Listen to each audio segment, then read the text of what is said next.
What's happening, everybody? On today's show, kind of a quiet national signing day, but South Carolina holding out for one big name.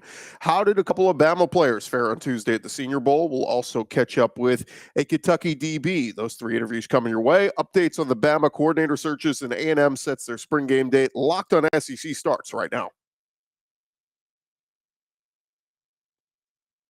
Are Locked On SEC, your daily podcast on the Southeastern Conference. Part of the Locked On Podcast Network, your team every day.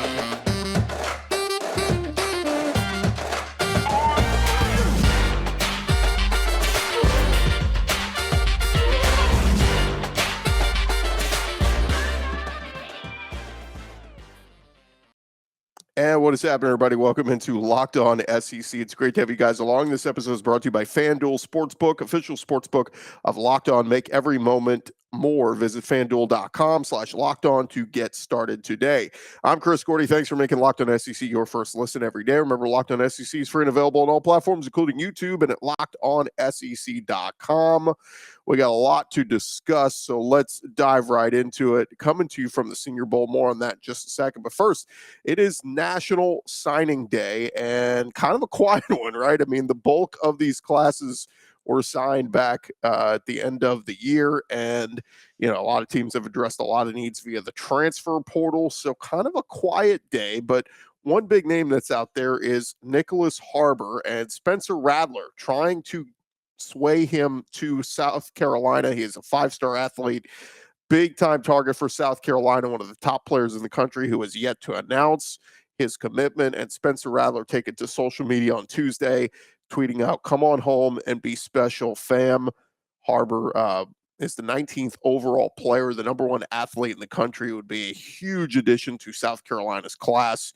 6'5", 225 pounds, ranked as the number one player from Washington, D.C., still considering programs like Oregon and Michigan, but nearly every top program in the country has offered him at some point. And South Carolina currently sitting at 24 commitments, ranking 16th nationally. They will jump up in these rankings if they can get Harbor. So we'll keep an eye out for that. And of course, we'll update you later in the week on what happens there. Meanwhile, Ole Miss, they picked up a late commitment for this class on Tuesday, adding a three-star edge rusher, Chamberlain Campbell, to this class. He also had offers from Auburn and Mizzou. He's 6'6", 210 pounds.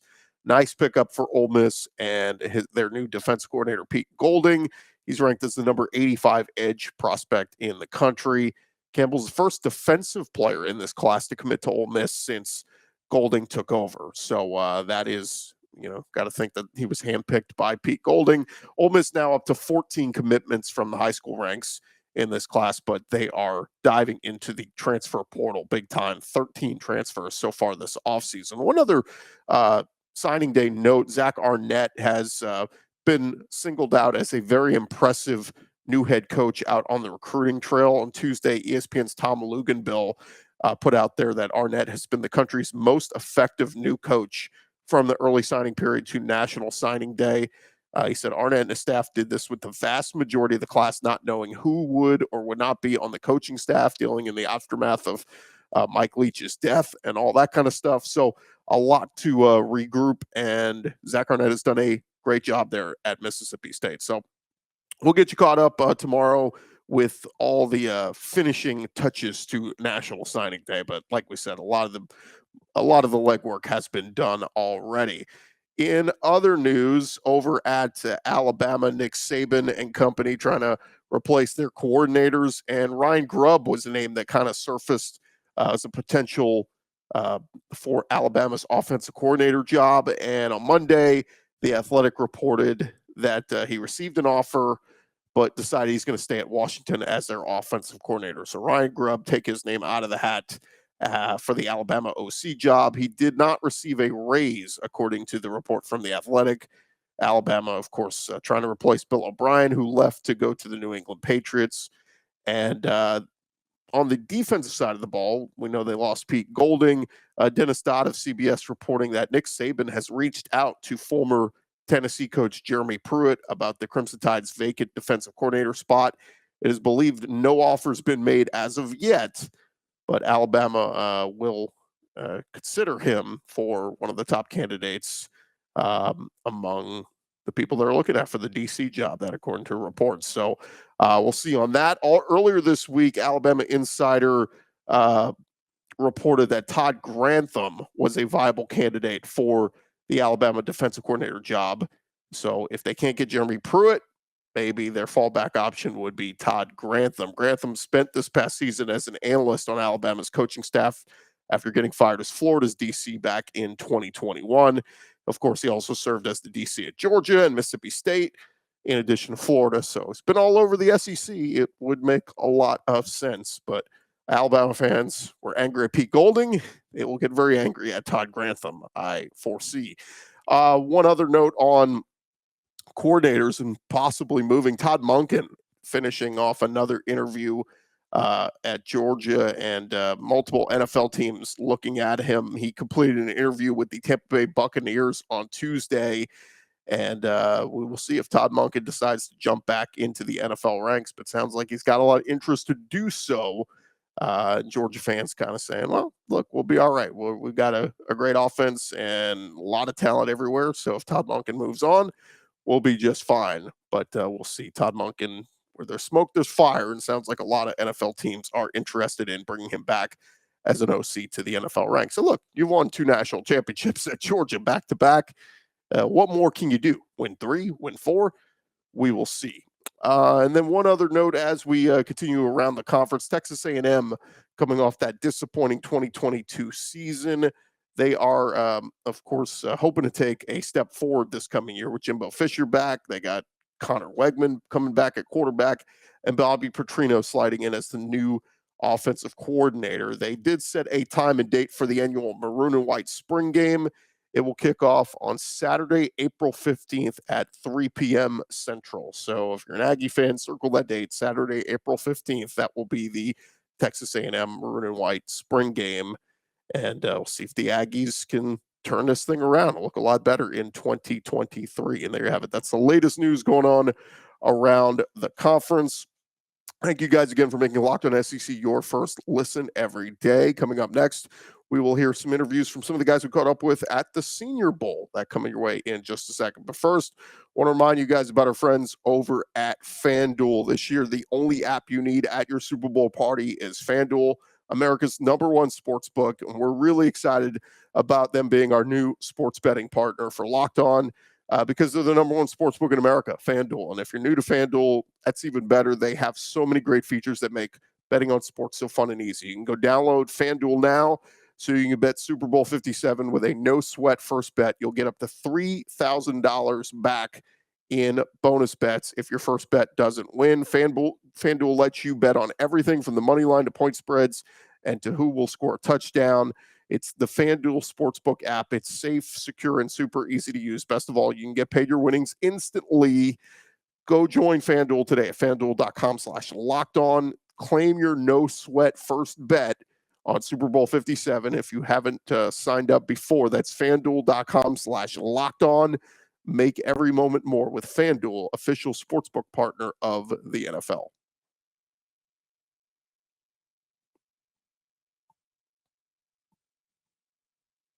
Roll along here, Locked On SEC, and Locked On is out here at the Senior Bowl. You can get inside analysis from the hosts that cover the NFL's next generation in college and find out which NFL draft boards and what players will be climbing up those boards all in one location. Subscribe to the Locked On NFL Draft for nightly live shows from the Senior Bowl all this week at 9 p.m.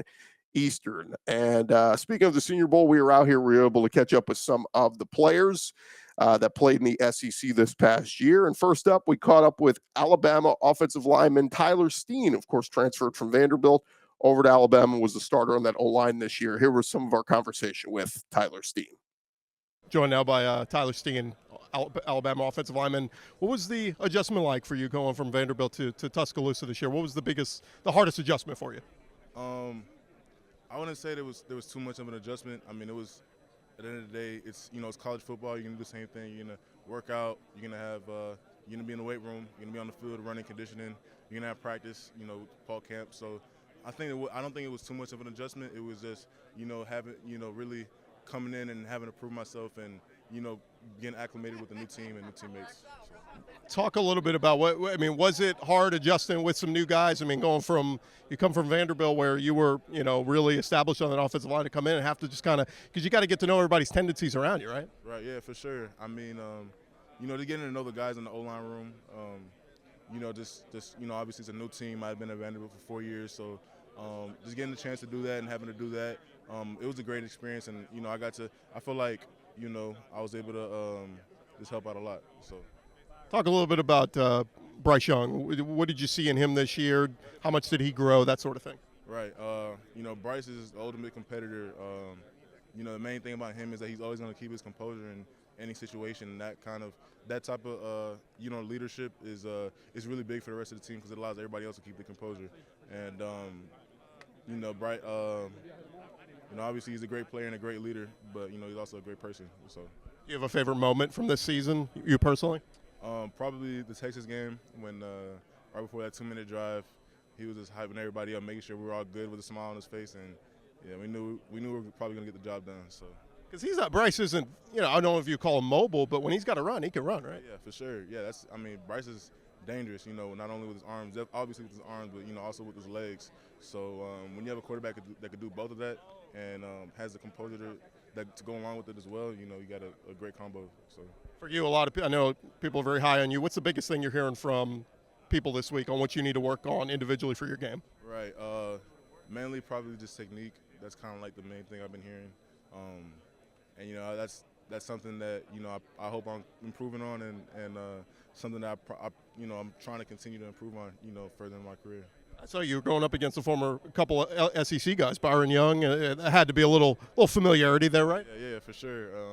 Played against Tennessee multiple times in my career. Played against Auburn and stuff like that. So LSU. So these are guys that I played against before. Obviously really good players in the conference and in the country. So it was a fun experience. Tyler, thanks for the time, man. Thank you.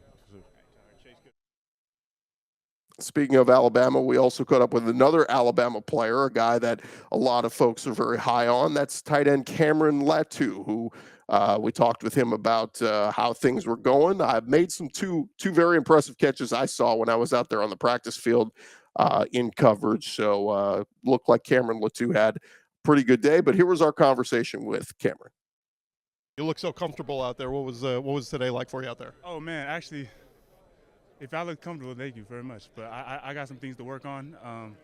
Tomorrow's gonna be a better day, and I'm just gonna tune up the little things and get unrusty. What's the biggest thing that they're telling you that you need to work on? Just calming down. Just know that I've been here before, and just calm down. Just go play football. You know how to play football. Just don't worry about people watching. Just go out there and play. What's this whole process like? I heard, a ton of interviews last night. I mean, it put you through the ringer, huh? Absolutely. A lot of interviews. This is a job interview, man. We're just trying to find people to fit their organization. We're trying to find a job, so that's what it is. How much did playing at Alabama, you think, kind of prepare you for something like this, going up against the best of the best? Man, it prepared. Well, I went against Will Anderson every day. Dallas Turner every day. Henry Toto. There's guys on Byron Young, guys on my defense that are here that helped me get to where I am. So it's a blessing. Are you hearing any rumblings on, kind of where you might fall, or is that kind of still up in the air? No, it's in the air. I'm just trying to work every day, trying to get my game better every day. That's it. What's your biggest strength, you think, that you're going to take from college to the next level? Blocking, catching, inline blocking, what is it? I actually would say my mentality towards the game, just being mature enough to know that what's important for my body and my mind to be able to perform every day. How tough was this season, all the the ups and the downs? I mean, it didn't end the way you guys wanted it, but still finished strong with the win over Kansas State. Oh, that was our whole goal, is to finish strong as a team, to show what we can do as a team when we play at full strength and just when we play together, and that's what I think we did at the end of the season. What's it like to hear your teammates, Bryce Young and Will Anderson? I mean, a lot of talk that these guys could be the number 1, number 2 picks in the draft this year. Oh, my guys, man. They work so hard that they deserve it. I'm not a surprise to me.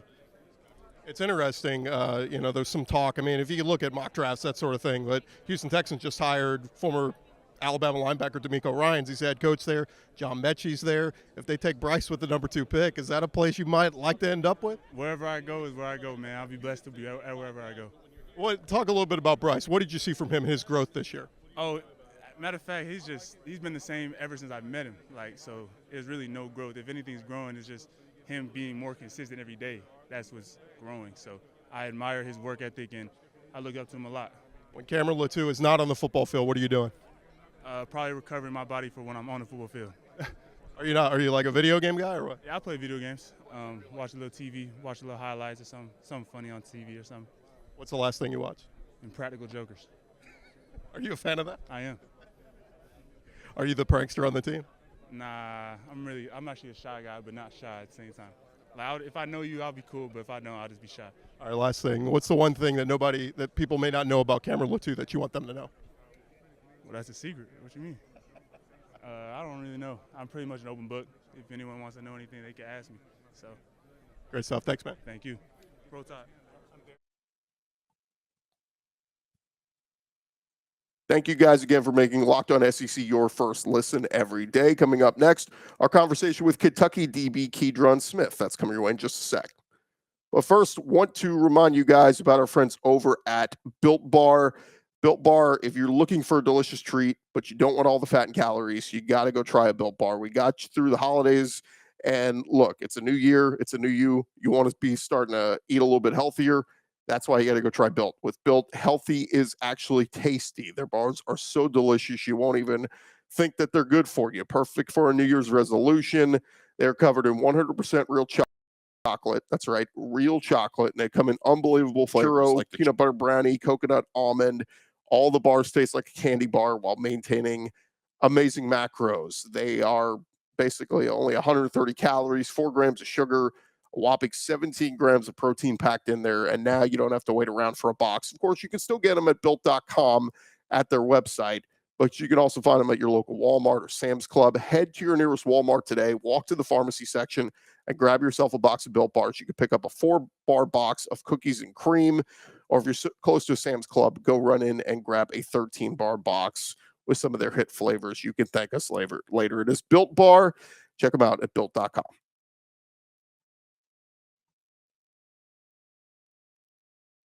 All right, one more segment here on Locked On SEC. And encourage you guys, if you're a Kentucky fan or an Ole Miss fan or any fan of an SEC team, you might like this guy, Keidron Smith, defensive back. Spent the first few years of his career playing with Ole Miss, transferred to Kentucky, and had a nice year at Kentucky. And now he's trying to take his talents to the next level and impressing here out at the Senior Bowl. So here's a little bit of our conversation with Keidron Smith.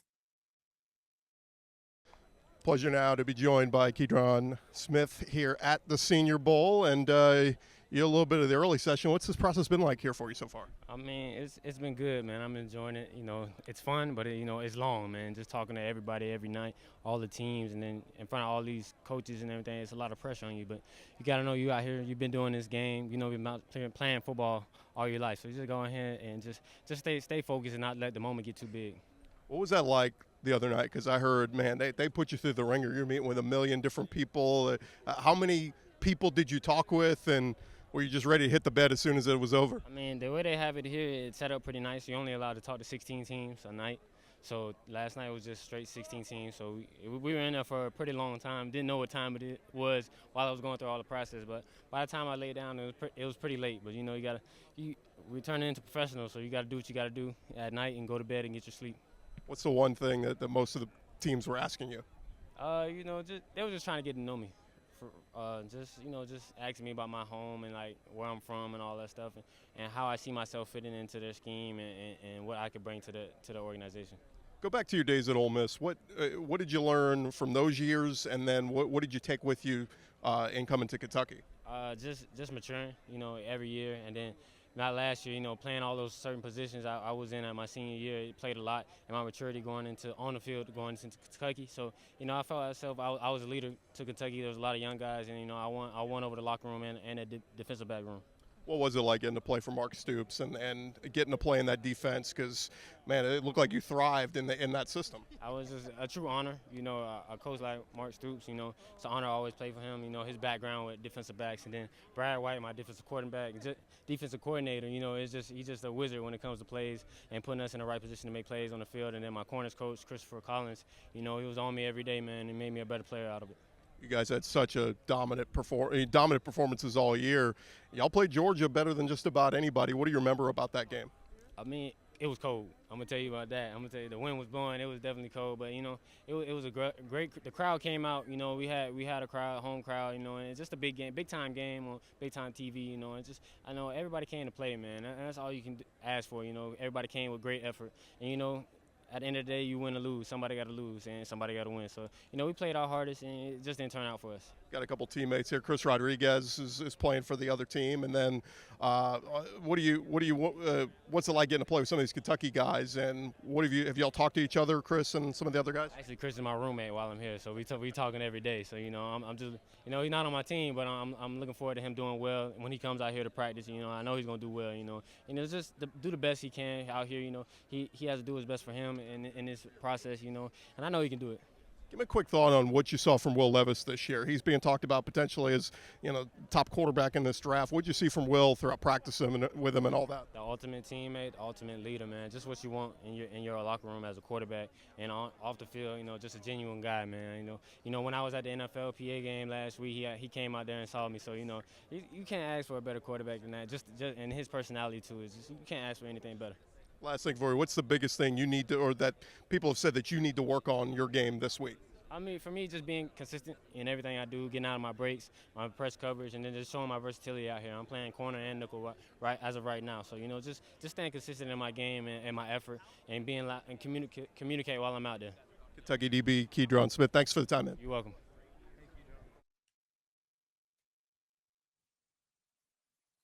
That's going to do it for this edition of Locked On SEC. Thank you guys so much for listening. We'll have more interviews from the Senior Bowl throughout this week. Our thanks again to Keidron Smith, Cameron Latu, and Tyler Steen. I'm Chris Gordy. This has been Locked On SEC. We'll talk to you guys tomorrow. And by the way, quick reminder, if you have not already, you need to go check out our Locked On College Basketball podcast. For your second listen, check them out. Locked On Basketball. Breaking down everything you need to know on and off the court. Hear from some big-name experts, coaches, and players throughout the basketball landscape. Locked On College Basketball, available on YouTube or wherever you get your podcasts. Talk to you guys tomorrow.